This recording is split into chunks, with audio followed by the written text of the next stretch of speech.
On behalf of the Fellows of the Ghana Academy of Arts and Sciences, Ghana's premier learned society, I warmly welcome you to today's inaugural lecture. Since 1973, all newly elected fellows have had to deliver an inaugural address before other fellows and specially invited guests. These lectures are expected to be of high standard, but simple to be understood by others. Tonight's presentation is a special one, and the title is Access to Sustainability and Affordable Energy for All, the Role of Nuclear Energy. This is to be addressed by a distinguished fellow of the Academy who will be introduced shortly. Before I introduce the chairman for this function, let me on behalf of the Academy publicly acknowledge the following sponsors who have donated towards the organization of this lecture. These are Graduate School of Nuclear and Allied Sciences, Kwabena, and Ghana Atomic Energy Commission, Kwabena. Shall we give the sponsors a round of applause? Thank you.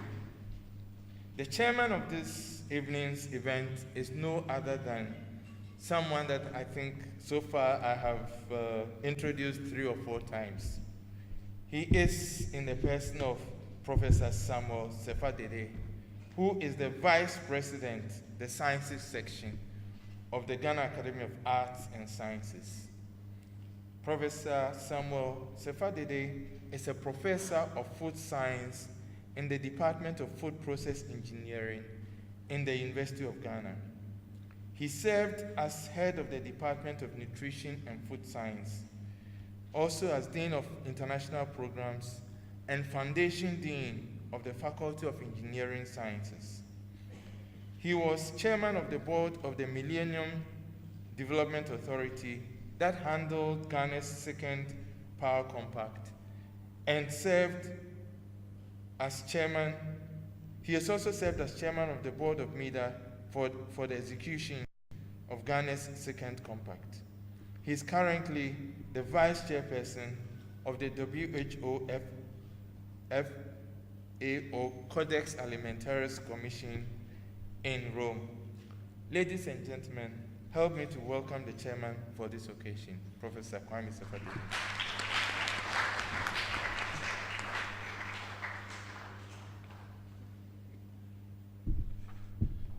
Thank you, Honorary Secretary, for the introduction.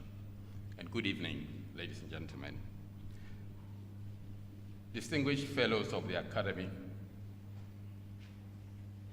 and invited guests,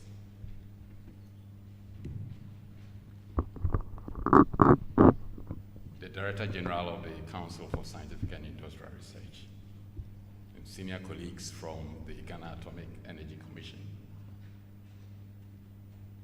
This is a very special occasion in the calendar of the Ghana Academy of Arts and Sciences, where a newly elected fellow, as explained by the Honorary Secretary, presents an inaugural lecture. We are privileged to have a very distinguished physicist to deliver today's inaugural lecture on access to sustainable and affordable energy for all, the role of nuclear energy. As a nation, we have been dealing with various aspects of our energy mix. There have been discussions of options and strategies that we could lay out as a nation. As our economy grows, the population grows, and resources for our hydro also goes down. And therefore, this is a very timely topic for consideration. Our distinguished lecturer is Professor Joseph Benjamin Jabesh Botwe Nyarko. He holds a master's and a PhD degree in physics.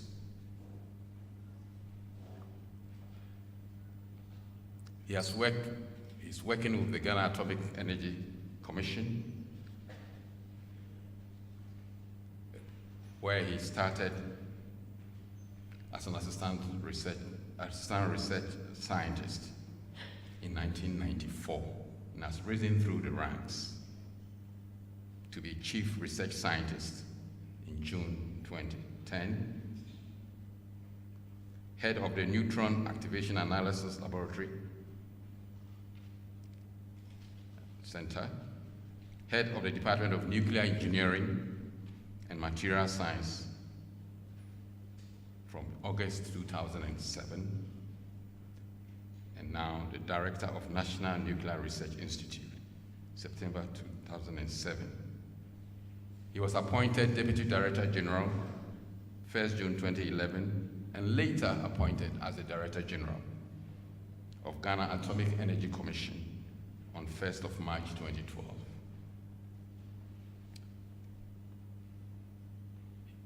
The Ghana Atomic Energy Commission conferred on him associate professorship and professorship.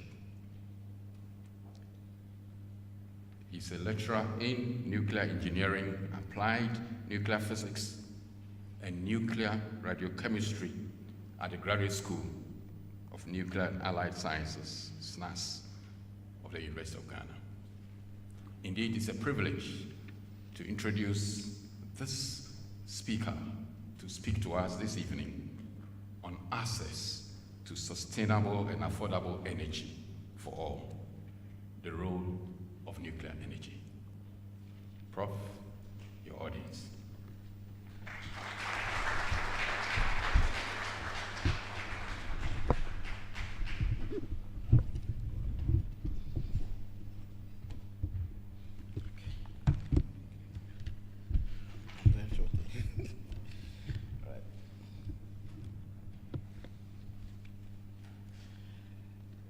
Thank you very much, Professor Chair. And thank you, Honorary Secretary. Thank you, colleagues. Thank you all for coming. As has been introduced, going to give a talk on access to sustainable and affordable energy for all, the role of nuclear energy. The other time when I was speaking elsewhere, I said that I'm wearing two caps, managing nuclear applications in Ghana and also space science. And these two areas are very, very controversial. But we hope today we will try and get the understanding of what nuclear energy can do. Actually, when you talk about energy, it's life. And the simplest term, energy is defined as ability to do work. So always I say that if any system, a human being or whatever it is, lacks energy, then we are dying. So, I'll try. First point is to get some background for us, and we will tackle the energy definition and how it works.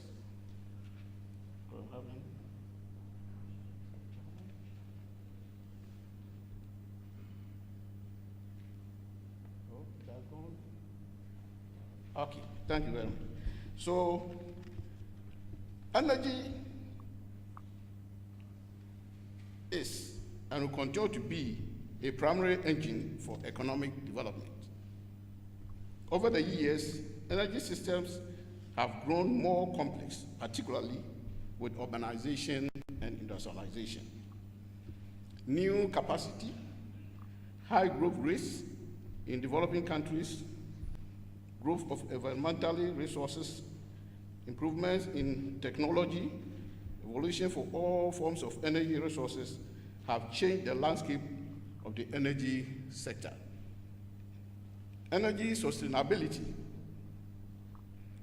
as defined by World Energy Council, is based on 3 core dimensions, and this is what we're going to do along. Energy security, energy equity, and environmentally sustainable energy, or environmental sustainability. And that's what we call energy trilemma. So every energy system that we want to introduce should take into consideration these 3 dimensions: energy security, equity, and environment. But sometimes we just consider energy security, that people have energy and that is all. Whether the environment is being polluted, is being destroyed, we don't care. Or whether the people can afford it or it's equally distributed, is a problem. So these are the issues that is facing the world over. So the continuous availability and affordability of energy, and in particular electricity supply, is an indispensable condition for the working of modern society. This comes with 2 main challenges, that is security of energy supply and sustainable development. Now, I will try and look at security of energy supply. When it says security of energy supply, is the resilience of the energy system to unique and unforeseeable, uniquely be able to start unforeseeable events that threaten the physical integrity of the energy flow, or that lead to discontinuous energy price rises independent of economic fundamentals. For example, we can have a lot of energy installed capacity, but one day you'll be there and then your grid goes off and you are in doom. But before the sun comes, you have to do a lot of work. So that is what happens to us, security of energy supply.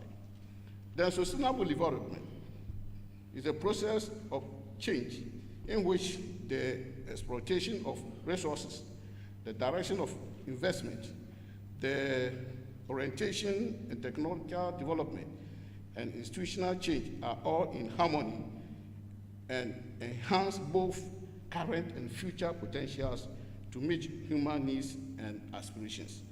What we in the third world countries we do is not sustainable, because we always think about 3 years, 4 years, 5 years development. And those in the other part of the world, they think about 200 years ahead of them, and they develop their systems in that order. So it becomes very sustainable development. So we develop, and our development is never sustainable. At a certain point, collapse, because our vision is very short. These definitions require that we judge today's options not only by today's immediate political, economic, or environmental implications, but also from the perspective of future generations who will benefit from our success in achieving sustainable development or suffer from our failures. So that's what Azalea said, because we talk about development and we don't think about our future generation.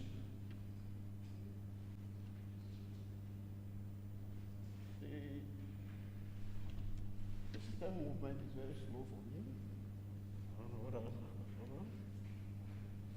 Yeah.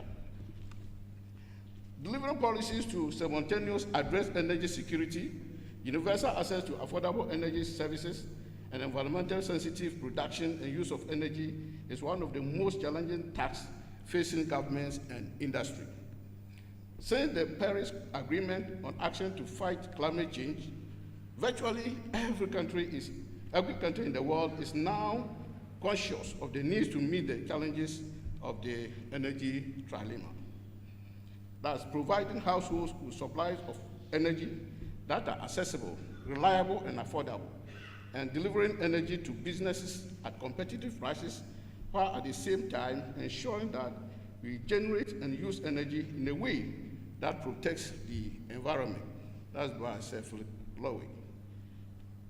Executive Chair of the Energy Trilemma Council. Motivation, objectives, and priorities for implementing energy transitions differ. Securing the energy supply, increasing competitiveness, environmental concern, or mixture of these aspects are the main drivers for energy diversification. The energy diversification of technologies and resources now applied in the energy sector creates many opportunities.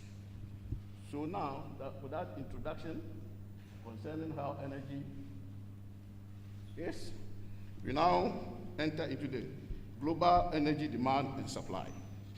This graph shows our 2010 energy consumption, that's million tons. And look at Africa. Africa is always at the tail. If you look at America, you have a very big graph. You don't have that. And then, if in Southern America, Europe, Asia, Africa, you have only the north and then the south. The middle belt of Africa is sick, seriously. And that's why our development is not going forward. Now, we're going to do a little bit of diagram to explain why we are like that. This total final consumption by fuel in the world, we picked 1973 as against 2014.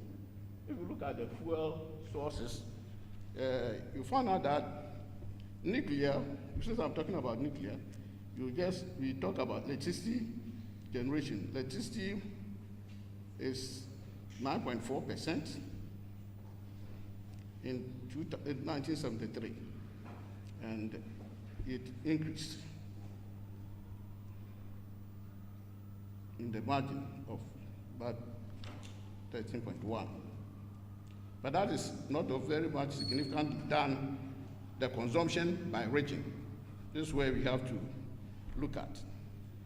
If you look at 1973, the consumption of energy in the world, Africa is 3.7%.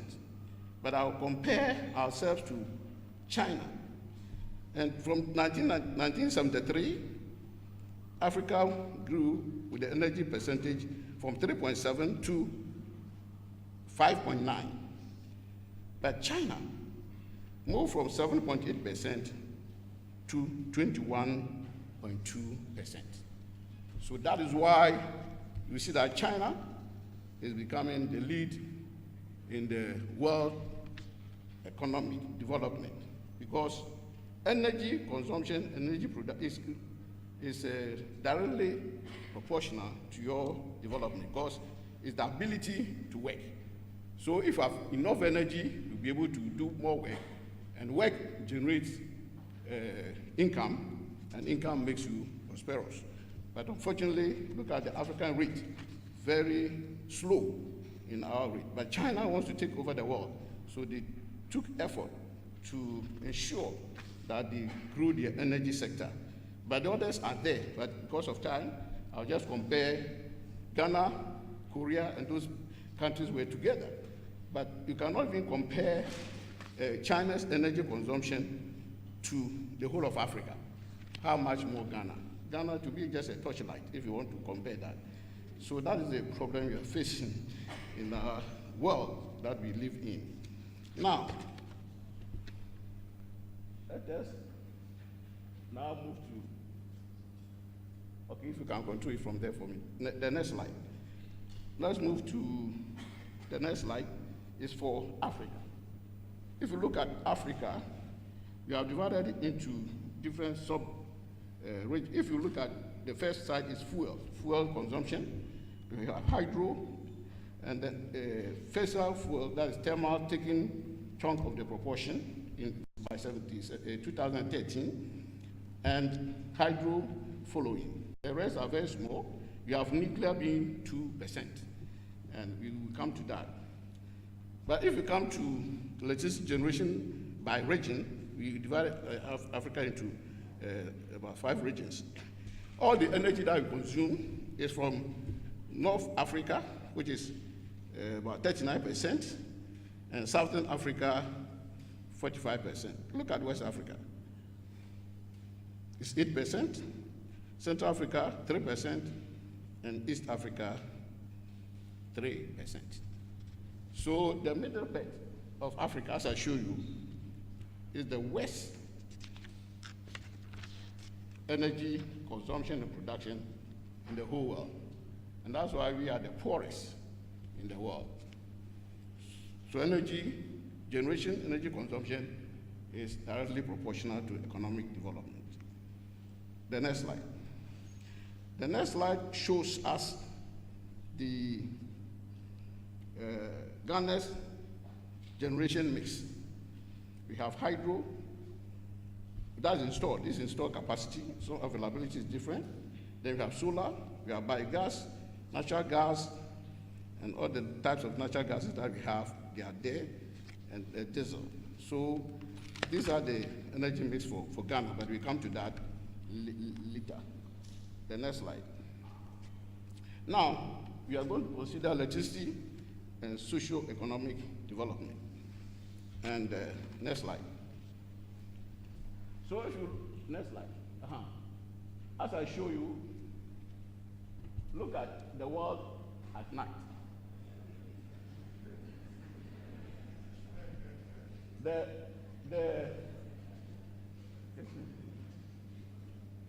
maybe I will do that. The light over here is the delta of Nigeria oil. So they flare the gas. That's why you see that light. It's not electricity, just burning of the gas from the oil field. And then maybe South Africa a little bit here. So this is a dark continent. Look at America, look at Europe, Asia, and we are happy with this. So instead of taking the bull by the horn, we are always afraid. So let's see. Now we show you some figures. If you look at these figures that we have, taken from 1980, and I want to show you, if you look at it, you can look at it. South Africa, if you look at 2004, and they install this consumption in billion kilowatt hour, and South Africa is about 206.96 billion kilowatt hour consumption. So South Africa, Algeria, Egypt, Libya, Morocco, Tunisia, as I show you, the north of Africa plus South Africa, they had 366.79. Look at Ghana. Ghana had a problem. In 1980, our consumption was 4.5, and in 1985, it dropped to 2.59. Before we were able to go up and get to 7.09 at 2004. Compared to China, I want you to compare us to China. If you look at China, China in 1980 had 255. But by 2004, they have 1,926. Look at the quantum jump that they had. And that is why China is industrializing. That is why China is developing. And we go for China for all sorts of things, because they have enough energy to produce goods for us to go and buy. We in Ghana started well, had the Akosomo, and we had all sorts of industry. I was telling someone when I was young, I quite remember we have Kede matches factory, if I remember correctly, Commander Sugar, Suchari, jute factory, tomatoes, Akasanoma, whatever. And we are having all the industries in the country, because that time, when Akosomo was being built, our population was just 6 million people, and now we are almost 29 million. And we are relying on only Akosomo and some few other sources, which is thermal. So we cannot give enough energy to our industry. Valco died because of lack of energy. So this also the picture of the World Human Development Index as against energy consumption per capita, as I said. So if you look at the world's average, the world average is here, and all this red is ECOWAS people. This is chart. Look at it, index. And Ghana somewhere here. This is only, I think this is the only good one. Let's take that or so. All the rest of West Africa are below the world average. So we have a problem, and the problem, we have to solve it. And we have to take every risk to be able to resolve this issue. So we have a program. You say in Ghana 40-year long-term development plan calls for a high growth in energy development, especially electricity. Ghana Industrial Development Initiative project seeks to develop a full-scale aluminum project in the country, and that requires huge amount of energy or electricity. Hence, it is important to examine other base load energy options, such as nuclear based on drop-off of limited available hydro power, which now we have about 840 megawatts from 20 sites. If you divide this one by 20, you see how much averagely each hydro dam will generate, and the cost is huge. The projected decline of available local gas reserves from early to 2030, according to our sources, the gas that we have, if you consume it, it goes off. And at a certain point, we don't have enough gas. Projected growth in energy demand, due to industrialization drive, supply and price restrictions on fossil fuel, and then supply restrictions on the renewables. What we are saying is that if Ghana, we are trying to have one district, one factory, then we cannot afford to sit down for the factories to be built and it dies again. So we should be able to ensure that we have enough energy to start the factories and that we are going to build, so that it does not die as we have experienced before. So to become energy sufficient and meet future demands requires long-term energy plan. Ghana has relied on hydro and oil and gas thermal power plants for electricity.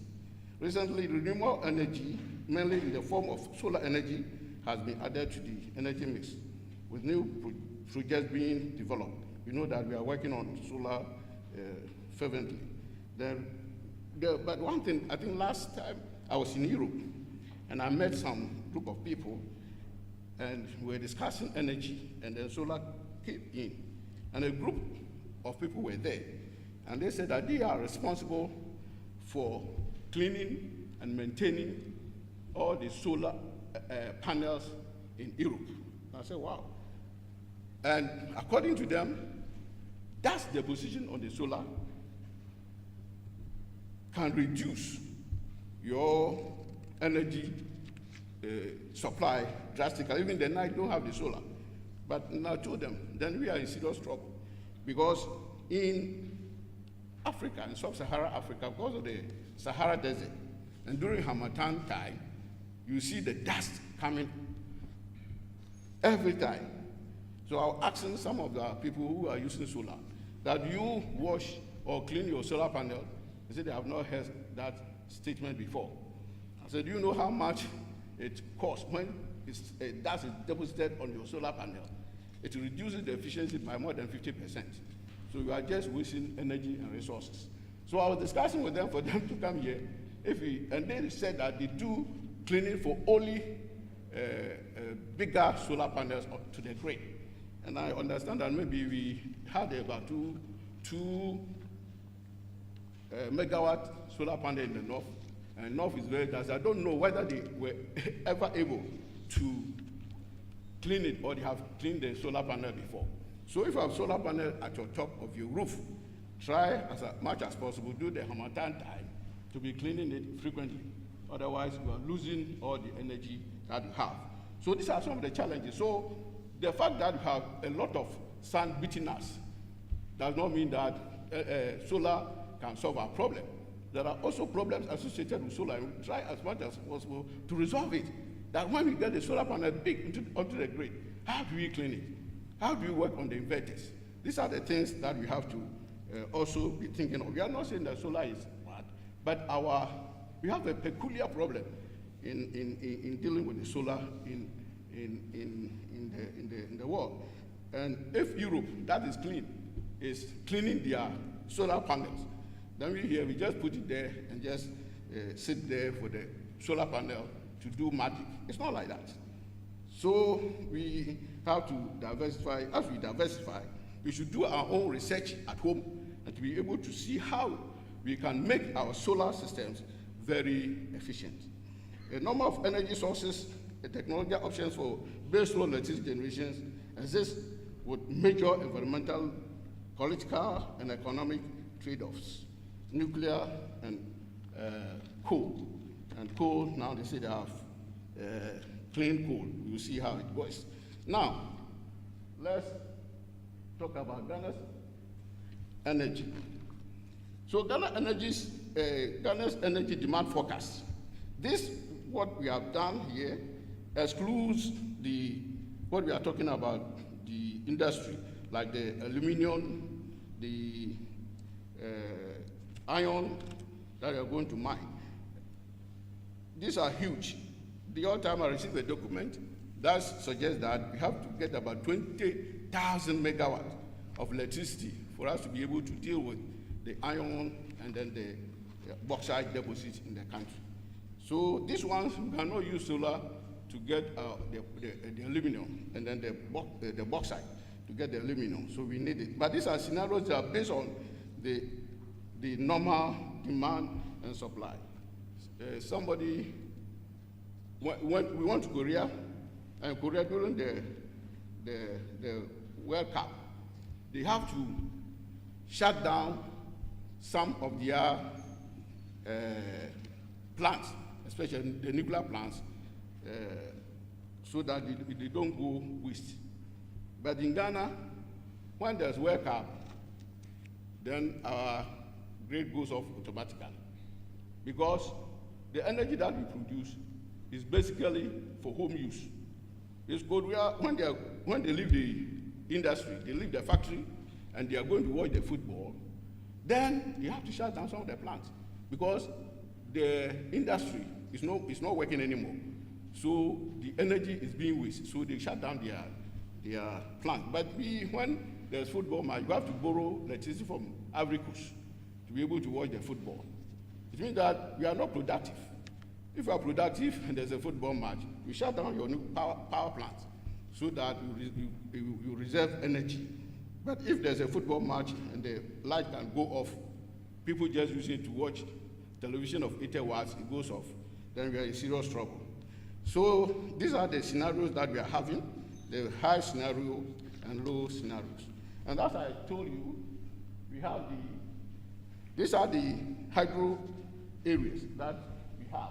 And as I told you, about 21 of them that can produce only 840 megawatts. 840 megawatts is nothing. We need about 700 megawatts even for Valco, only Valco to come online. But look at what we are having now.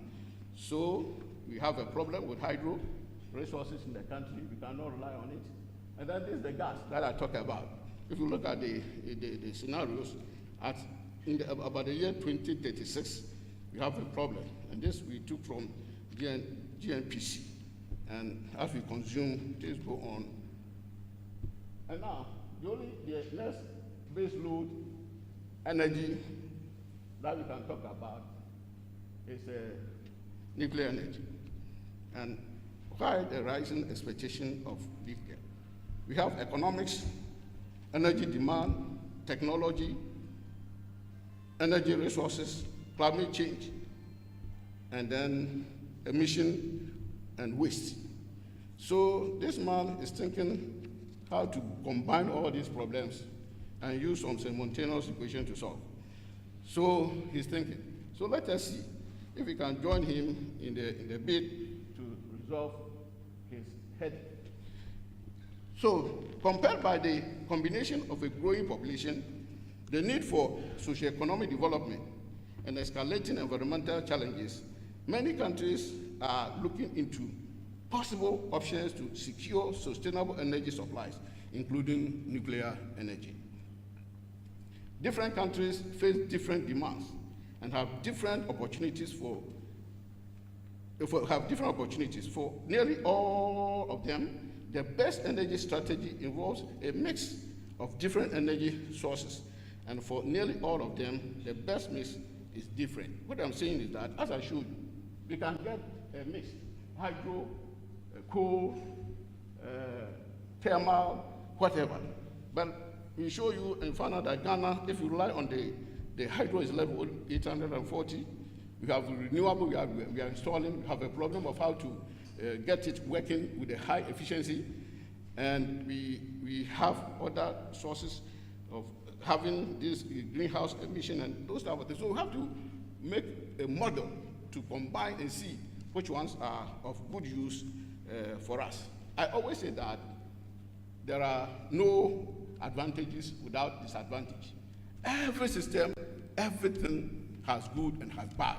But the way you deal with the bad side, the way you deal with the disadvantage of any particular system, that's what makes the thing good or bad. There's no perfect system. So we should be able to get things done and be able to resolve the disadvantages of every system for us to work for good for us.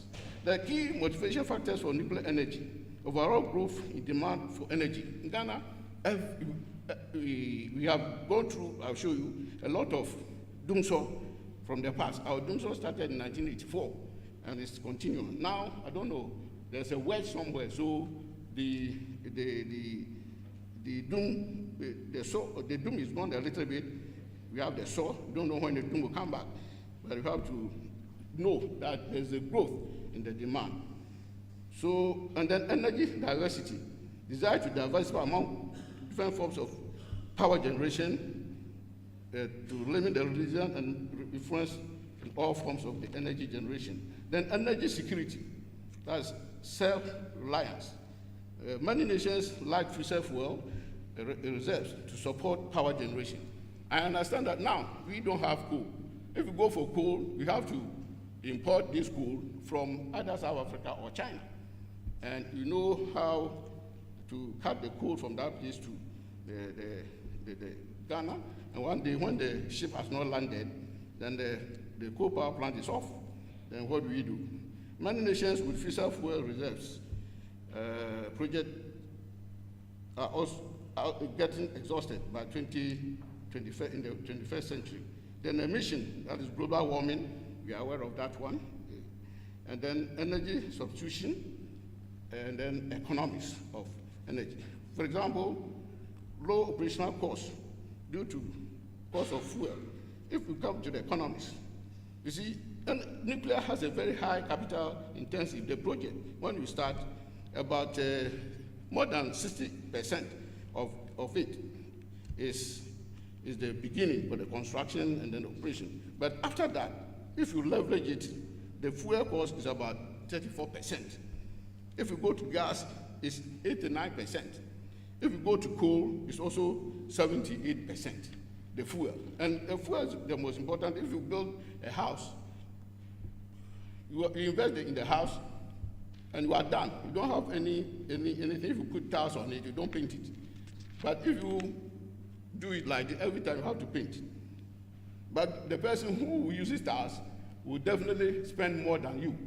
But at the long run, you'll be buying paint for your lifetime. And you'll spend more by the time you die than the person who used the tiles. So that's the consumption. So the nuclear you use and you build, you use a lot of money. But the fuel costs just about 34% of the cost. But the coal and others running more than 70%. So you find out that every day you are spending instead of saving money. Now, let us look at some statistics.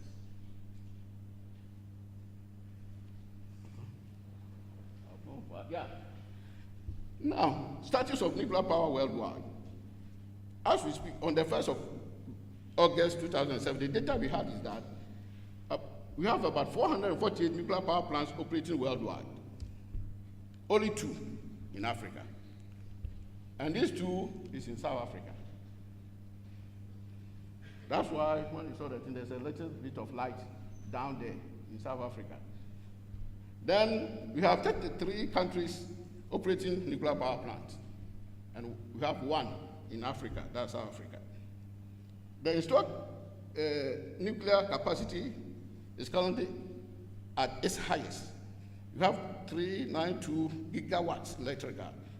Since the commercial nuclear power plant first came to bear, that's 1950s. We have 20 new reactors being constructed, the highest since 1980s. Even after Fukushima and people are talking, we will come to that. We have 20 on new. 57 nuclear power plants under construction, but 20 were connected to the grid the last 2 years. That's 2015 and 2016. They connected 20 nuclear power plants onto the grid, but none in Africa. Then 162 nuclear power plants planned, and then 349 nuclear power plants proposed. Now, let's, These are the nuclear power plants operating in the world. So we have Africa. This, you see 2. These are Africa. Latin America. These ones are under construction. And these ones are those that are on the shutdown mode. Only this in Korea. Then you have America, North America. Look at this. A lot of them. The US alone is operating 104 nuclear power plants. And then plus Canada. Then Asia and Far East, they have the highest. China alone is constructing 20 nuclear power plants now. Then Middle East, Central and Eastern Europe, and then Western Europe. These are the statistics. But even in Africa, we are afraid of everything. So that's how we be. Then, this is the status of nuclear power plant under construction. Look at this, China. Almost 20. You go to Belarus and other countries, and I want to show you something. You see, the Fukushima happened in Japan. And Japan is now constructing 2 nuclear power plants. And we are sitting here crying. Did you see Fukushima? Those people saw Fukushima. They are constructing 2 nuclear power plants. They are bringing all those power. If any country should have stopped using nuclear power or energy or atom at all, mention atom at all, should be Japan. Japan suffered what we call the Hiroshima and Nagasaki bomb. It destroyed the whole country, the 2 cities. And they started constructing nuclear power plants. And they had the Fukushima accident problem.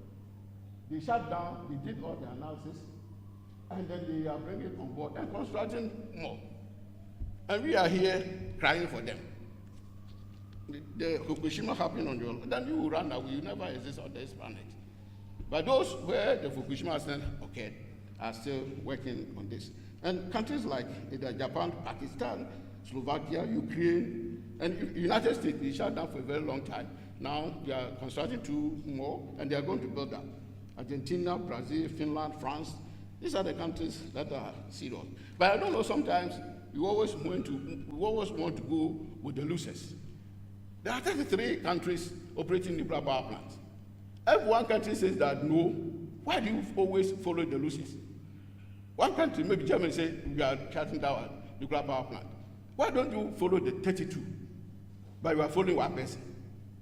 I don't think it makes sense. If somebody go for football and then he loses and you are supporting him, that's your own problem. But I don't think you should go with the minority all the time. We have a lot of countries operating nuclear power plants. And it's better we follow the winners, not the losers.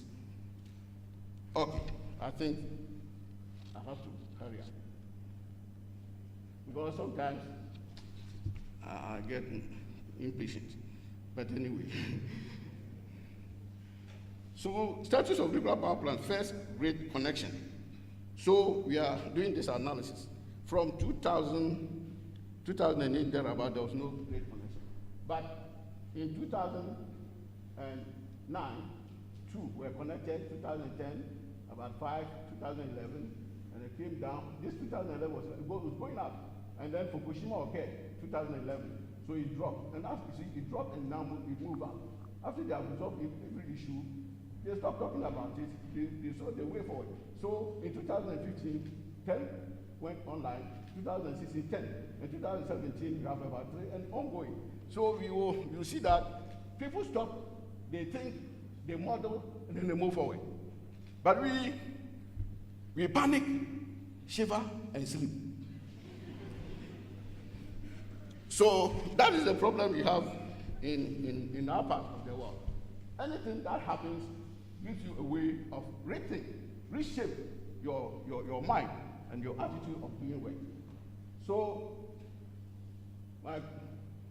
these are the status of nuclear embarking nuclear countries. These countries in Europe. We have the countries there, Greece and Portugal, Turkey, Italy, Poland. They are coming on board to construct nuclear power plants.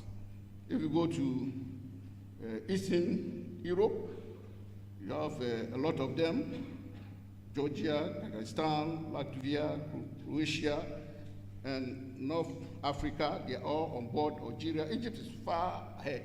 They have signed a PDA with Russia and trying to move on Tunisia, Morocco, and then we have the Latin America, and we have the Middle East, we have the Asia.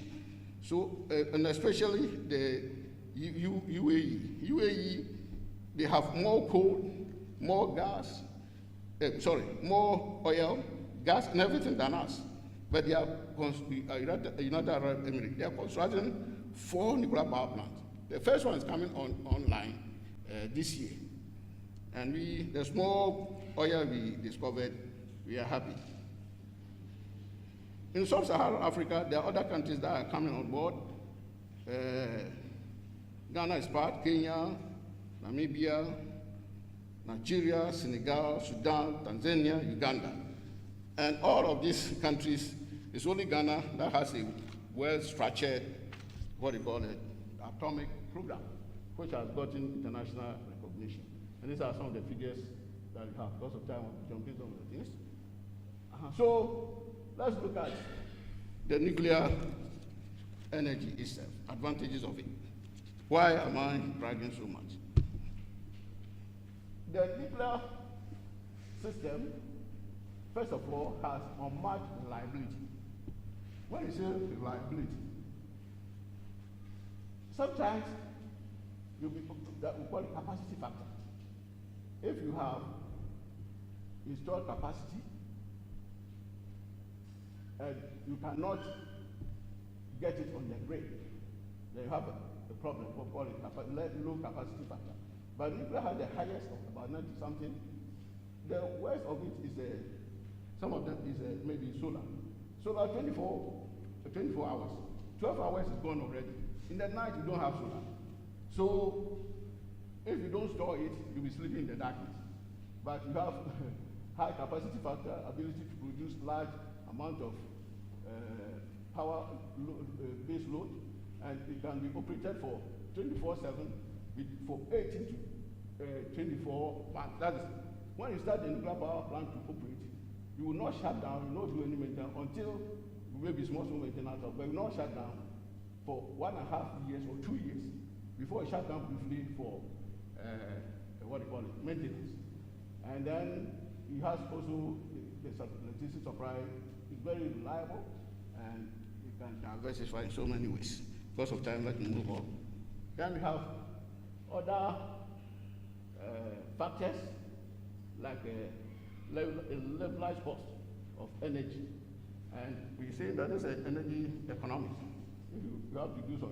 In nuclear power, you have all the what do you call it, studies or subjects. You have energy financing, energy economics. You know, so you have for the carbon cost.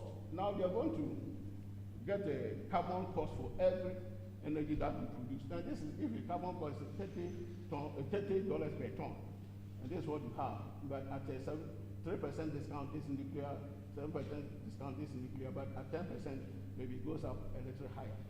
And that is what, but now the cost is about 7 cents per ton.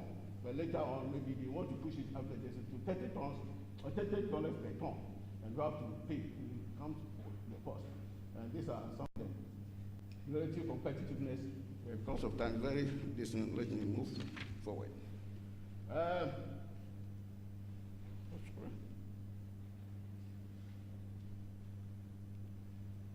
We have climate change mitigation. I'm pressing that in my hand. So we have the grams of carbon dioxide per kilowatt hour. This is what it produces. These are coal, types of coal that you have. This is that coal, biomass, solar, geothermal, solar, wind, nuclear, and hydro. So with this, hydro produces the least carbon dioxide per kilowatt, followed by nuclear. But the West is coal. Some countries are now trying to get coal on board, but that's, you have to pay for it. If you bring coal, the world system will ask you to get it in there. All right, so that's the system. So when we are planning the energy, we have to take all this into consideration. And this is the installed capacity that we have. This for Ghana forecast. So these are the pictures. This is nuclear, and I want to just compare it briefly with this one. This is the energy generation. This one you store, and this is what you can generate. You see, if you look at this, and this, some of them, when you have the even though you have the installed capacity, the generation becomes low. But nuclear, because of the high availability factor, you have this thing adding to what you have. And this is, you have forecast. When, from now, from this 2015, as we go for thermal and all those other types of energy, our carbon dioxide goes up. But we are anticipating that by 2029, 30, nuclear will come on board, then to levelize do not increase exponentially again, we just go constant with the other energy sources. And this is the carbon greenhouse emission factors. And then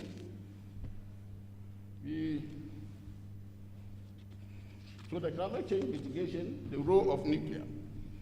A climate change strategy will need 3 essential components: an across-the-board adoption of energy conservation measures to decrease consumption, particularly of fossil fuels, in every energy end use and transformation sector.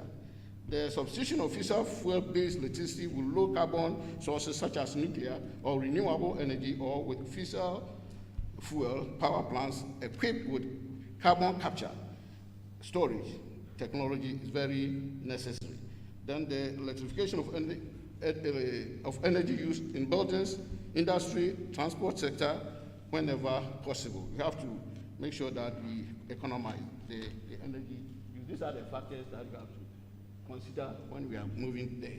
Then, what is the role of nuclear in current national climate mitigation strategies?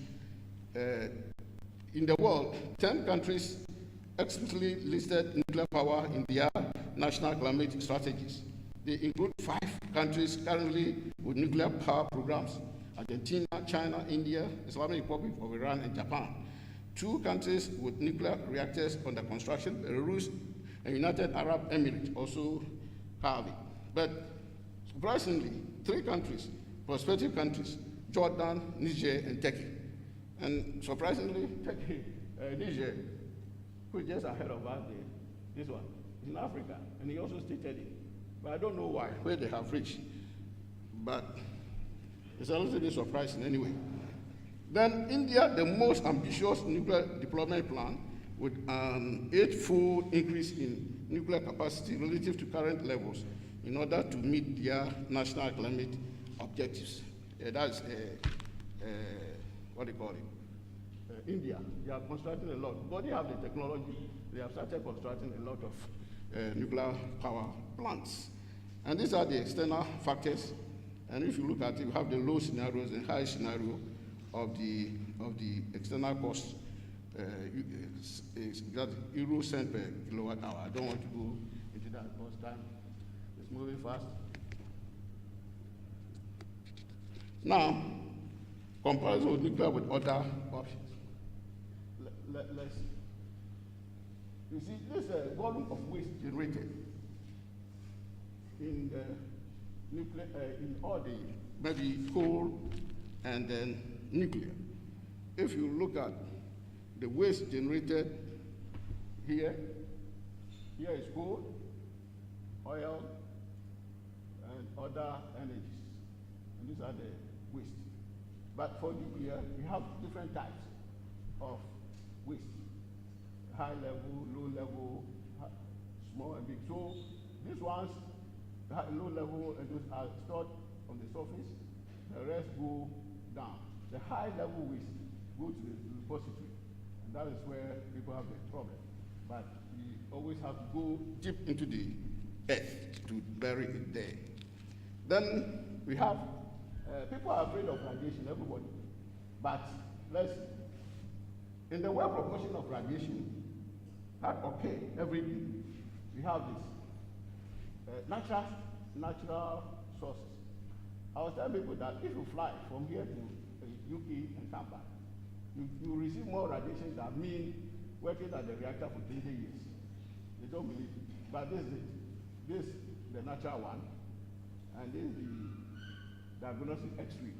If you go for X-ray, you receive radiation. I was telling some people that if you get the X-ray, it passes through you, but it doesn't stay in you. One day I was soaking somewhere, and somebody said, you have radiated the yam, who will eat it? I told him that the yam you have radiated, the radiation doesn't stay in you. If you go for X-ray and the X-ray stays in you, you have died by now. But when you go for X-ray, definitely be exposed. You have exposure. Then this atmospheric testing. Maybe you will not talk about North Korea now, but and this is nuclear radiation, very, very small. So these are the facts. They are all written in the, you can go to the website and find some of the sources that I have. Then disposal options, nuclear versus coal. You have a problem with coal. So for, if we are operating 1,000 megawatt plant of coal for 1 year, you generate, this one, it disperses into the atmosphere. That is 7 million tons of CO2, SO2. This one, it's the air. You cannot trap it, and it's released into the atmosphere. And if you get the nuclear that people are afraid, the same 1,000 megawatts operating for 1 year, you produce 27 tons of waste as against 7 million tons. And these ones are kept on site, the reactor place, in the storage cask, right? The cask here. And this is where they are. You can go and stand behind because you have shielded it, it doesn't come out. But it's 27 tons as against 7 million tons of coal.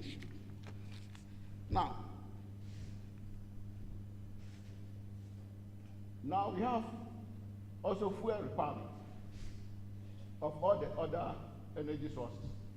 Fuel for 1,000 megawatts for a year for the other plant. You see, if you have nuclear, 1 year, 1,000 megawatts operating for 1 year, you use 26 tons of fuel, which is 2 trucks. 10 tons each. Then with the liquefied gas, 11 ships, with 1.1 million tons. Then oil, 1.5 million tons. And then coal, 2.2 million tons, 22 ships. You have to make sure that you have a good harbor to take all this. Then the scenario is here, if you get the balance. 1 gram of 235 uranium energy is equivalent to 3 tons of coal and 2 tons of oil. So we can store nuclear fuel at the nuclear site for 10 years before we can think of buying a new fuel, because 1 gram can produce that much. So it's a choice that you have to make. But because of the fear, and this one's our electricity generation effectiveness. I'll talk about this one, maybe I'll dump this one because of time. I'll talk about this one. This one is this Germany, renewable. This is installed. Look at how it is. And this one is available. The thing is very free. But this Spain, this Italy, this United Kingdom, all of them, you see. And sometimes you have a huge installed capacity, but you don't have any energy from it. What happened is that in the developed countries, Germany and those people are telling us all these things, the subsidy on renewable is very huge. So the new movement in Europe with other energy sources is telling the government to remove all subsidies so that we all fight at the same level. Why should you put subsidy on renewables and then leave the others and say it's cheaper? It's not cheap, but because of the subsidies, we will. But anyway, we have to take our own decision. And this is accident. People are afraid that nuclear is that. But if you look into the archives, you find out that in the world, you see, coal accident. This 88, they're from 1970 to 2008, and people who died is 2,330. And this OECD countries, this is Europe, and this is what happened.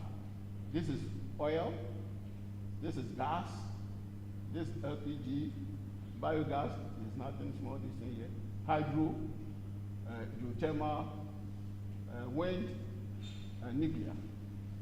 All these are people working. These ones are mostly people from the mining of the coal to the electricity generation. It's a cycle, and those people who died in it should all be accounted for against that particular energy sources. So, with all the nuclear programs and all those people are talking about, the fatality in the nuclear field is minimal as compared to other sources that people don't talk about. Now, the other time they said we want to have a regional approach for West Africa. West Africa, as I showed you, they are in dire need of energy. But because of time, I will just skip this problem and talk about them small. There should be a cooperation, but do we have the political willingness to be able to do this type of regional cooperation? Ghana is capable of getting the other countries on board, but we have the political will to do that. Every person wants to manage his own region. And they have regional planning. If you want to do that, you have to do energy planning for the whole sub-region. Can we do that?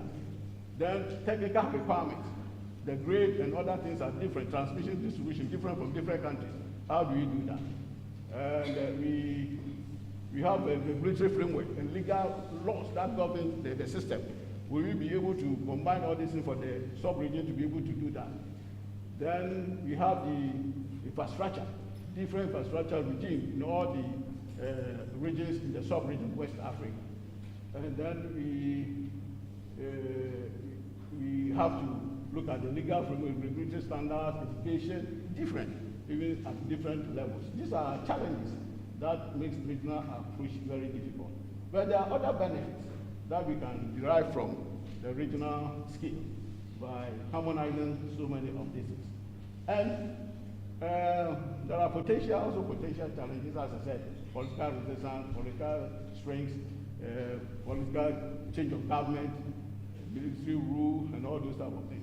These are things that will definitely affect the regional cooperation. Now, to get to the tail end of the distance, let's come back and narrow to Ghana nuclear journey. Let's start. So, I'll take some time to explain. I just went through the regional distance very briefly, but Ghana nuclear journey. Well, Ghana's first reactor project was launched in 1960s. That was 2 megawatt Soviet research reactor. That 1963. In 1963 also, Ghana Atomic Energy was established. Then, 1964, the first president, because he wants the country to accelerate and move on the energy supply, he decided that he was constructing that research reactor, and then he trained the scientists to add nuclear energy into the energy mix. But in 1966, Nkrumah was overthrown. Then government, NLC, invited a British scholar called Sir John Cockcroft to advise them on the Kwabenya project. And among the recommendations he gave, this is one of them, and we have to go through it. The Cockcroft, Sir John Cockcroft, said that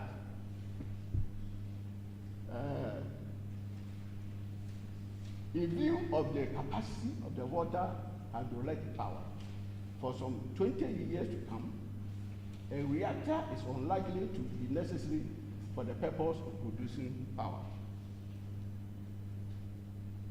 But I don't think this advice should aid NLC to abandon the project. If somebody is saying that the thing is 20 years to come, that you will need it. This statement says that in 20 years' time, you definitely need the nuclear power or energy for your industry. Because that time, Nkrumah was going to commission Akosombo Dam for electricity generation. And Ghana population was 6 million, as I said. But Cockcroft's statement here was misunderstood by NLC. And they shut down atomic energy, abandoned everything from 1966 until 1973, when the then head of state, Kanachamho, came and revived Ghana Atomic Energy Commission. So the project was abandoned, shut down, GAAS later revived, but not with a strong mandate for energy development. We're just doing some amount of research. So 3 major power crises. So Cockcroft said this in 1966. And you see, he said 20 years. But 18 years later, there was the first energy crisis. Then it continues. And then 2012 is not in the west of it. That's where 2012 the Doomsday came. So Cockcroft says 20 years that we will not need it to 20 years. I don't think we should have abandoned this project. But continue, because nuclear power takes about 15 years to develop, and we have gotten there by now. So in 2007, the then government set up a presidential committee chaired by Professor J. Bakwe, Professor J. Bakwe, and called the Professor J. Bakwe Committee, including Professor Kaho, Professor Fupon Boating, and the Energy Commission CEO. So in 2008, Cabinet took a decision based on the report for us to go for nuclear. And so in 2010, it was added into Ghana energy policy. And in 2012, what we call the NEPU, Nuclear Power Implementation Organization, was formed. Ghana is called Ghana Nuclear Power Implementation Organization, NEPU, was established. And in 2014, we established a center at GAAS to do most of the jobs that need to be done. So then in 2015, IAS came to Ghana to undertake or to study what we are doing, and then they gave us a report. So based on that, we have a roadmap that we developed to follow for our nuclear program. And in 2015, the same year, the Nuclear Regulatory Act was established, a key component of the nuclear power program in every country should have an independent regulatory authority. So it was established, the bill was passed, and in January 2016, the regulatory body was established. And then Ghana applied to the IEA for what we call Integrated Nuclear Infrastructure Review Mission for phase 1. In the IEA system, the National Atomic Energy System, we have 3 phases, phase 1, phase 2, phase 3, and we asked for the phase 1 mission, which was conducted in January this year. So we developed everything, and then IEA conducted the mission, and we submitted the report of this mission to Ghana in May 2007. So now, this is where it happens. See, when you are dealing with International Atomic Energy Agency, you have to address all this. We call it 19 infrastructure issues. And I don't have time to go through all this. And these 19 infrastructure issues are divided into phases. Phase 1 is milestone 1. That's you do everything, they come and assess you, then the decision is taken that we are ready to do the nuclear program. Then phase 2 is you are prepared to go ahead, and then phase 3 is the commissioning of the nuclear power plant we have constructed from phase 2 downwards. So, but all this, a lot of the national position, management, safety, safeguard, even including procurement, all these things, they have to come and assess you to show what procurement method are you going to use to procure the reactor. Is it in your law? Is it everything be established well? All these things should be done. So in the nuclear field, you cannot hide somewhere and say that you are doing nuclear program.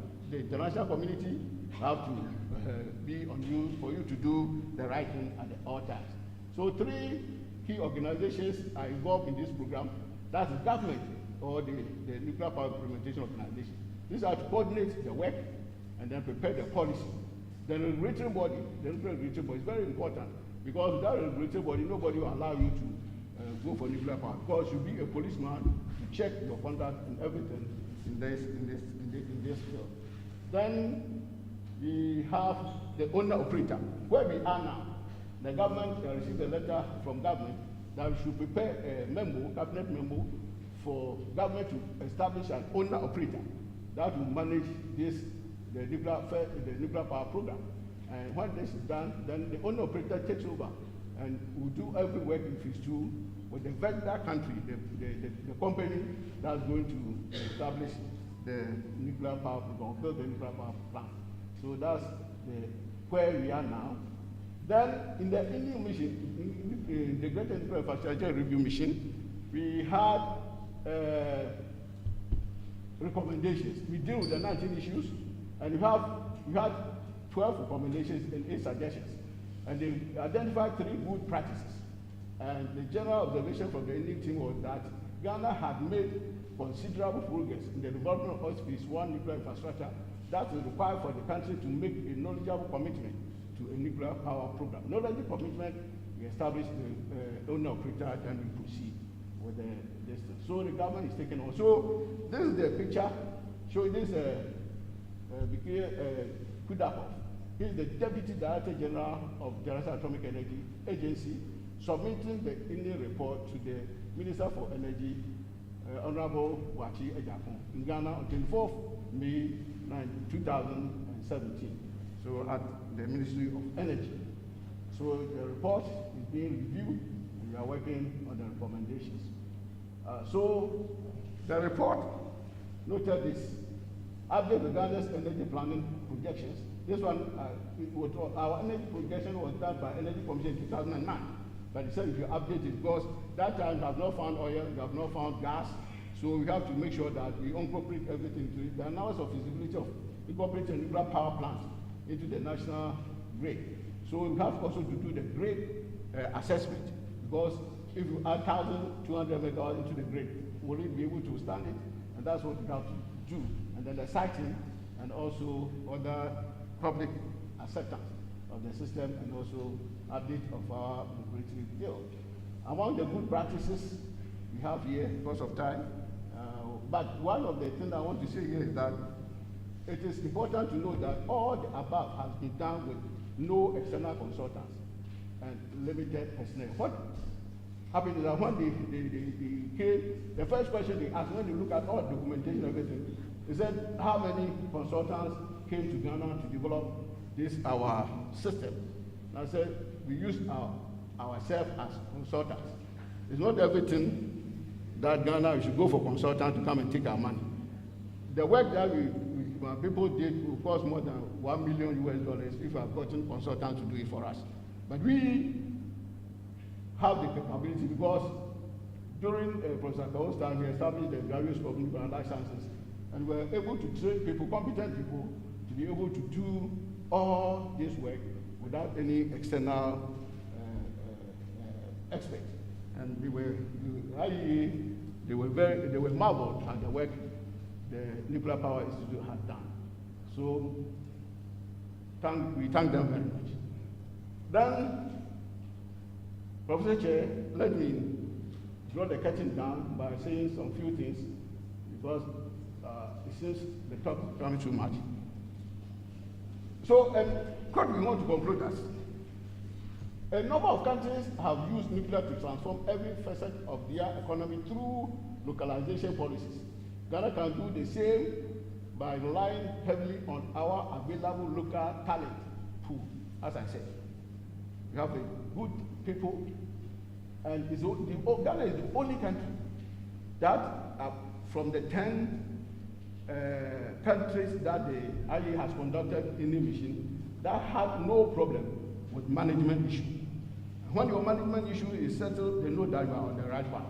So that is one, and that's why we see how the Ghana's nuclear power program has been reactivated since 1990. Now has been reactivated, and it's progressing steadily.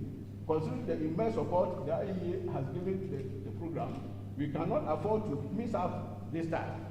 Losing the agency's goodwill would certainly be a big loss to the country. If you go to International Atomic Energy, during the jam of 2 weeks ago, I was there with my minister, Professor Pompati, and he received a lot of congratulations for the Director General and other people in Ghana at IAEA for us doing a good job, including the conversion of our research director from HEU to LEU. You have a lot of congratulations messages.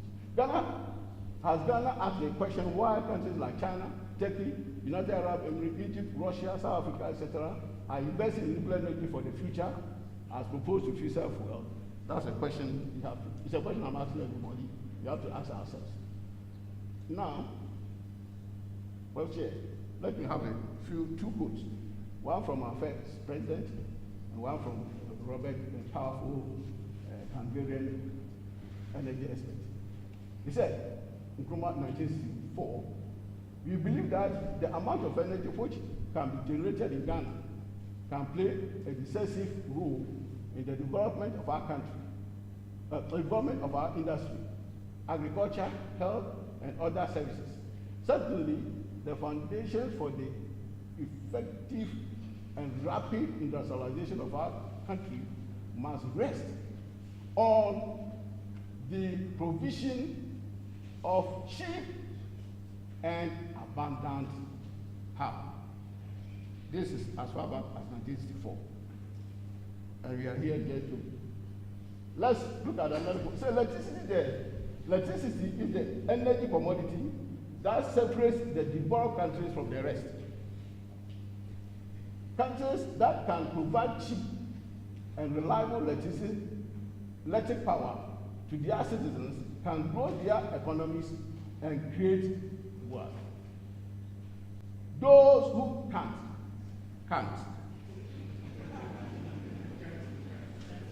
Yeah. Those who can't. And these two quotes all have what we call cheap. Cheap. It's a key. Cheap energy. Sometimes we have abundant energy, but the hairdresser cannot pay. So he closes down the hairdresser salon. The welder cannot pay. He closes down his shop. What have we done? Nothing. So when we are looking for energy, we should try as much as possible to also consider the cost that comes with it when we are sending the bills to our citizens. And that's very important. So on this note, Vice Chairman, acknowledge people, the Academy, the President, the two Vice Presidents, the Atomic Energy Commission, Graduate School, these two people sponsored the program, the nuclear power, nephew, my wife Vero, who is here, my children, Daniel, Gipsy, Samuel, and Ebenezer, for their support. Then the Nuclear Power Institute, International Atomic Energy Agency, the media, and most also my former boss from Sakaho, who taught me reactor physics. That gingered my interest in all this to be able to do what I'm doing. Thank you very much.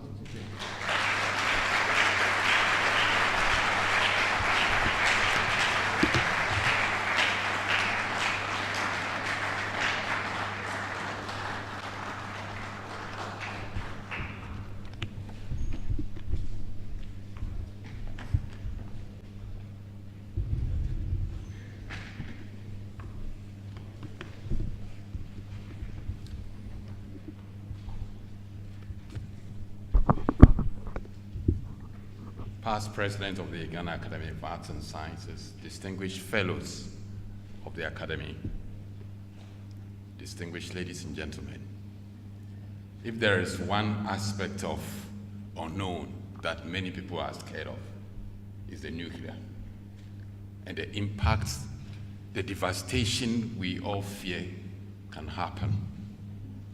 This evening we've been treated to a very clear lecture on the fact that as a nation, if we want to see accelerated development, we must provide cheap and reliable power to our citizens. Whilst we look at our energy mix from hydro to thermal, and now possibly coal, which has a lot of cost from the lecture, we should not run away from an option as very well described by our lecturer. Let's give him a hand for that.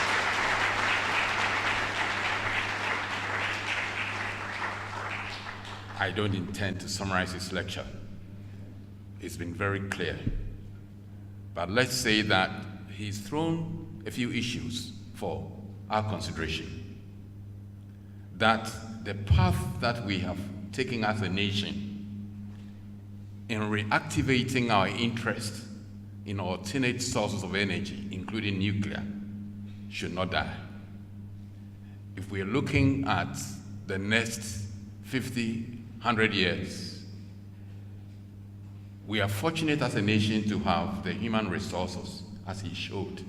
The personnel of the Ghana Atomic Energy Commission, their graduate school that has been established in conjunction with the University of Ghana, is a foresight to a nation preparing itself to harness front-end technology for energy generation.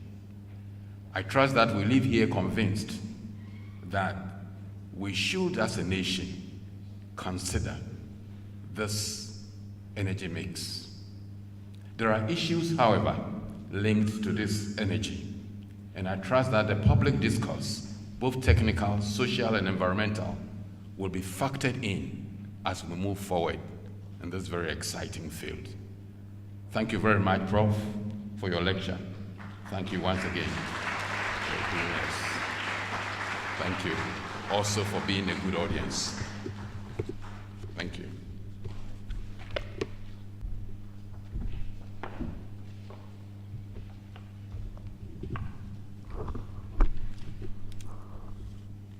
past presidents of the Academy, fellows of the Academy, ladies and gentlemen, I think this is the time that we have to thank the chairman for leading us through this program. Shall we give him a hand, please?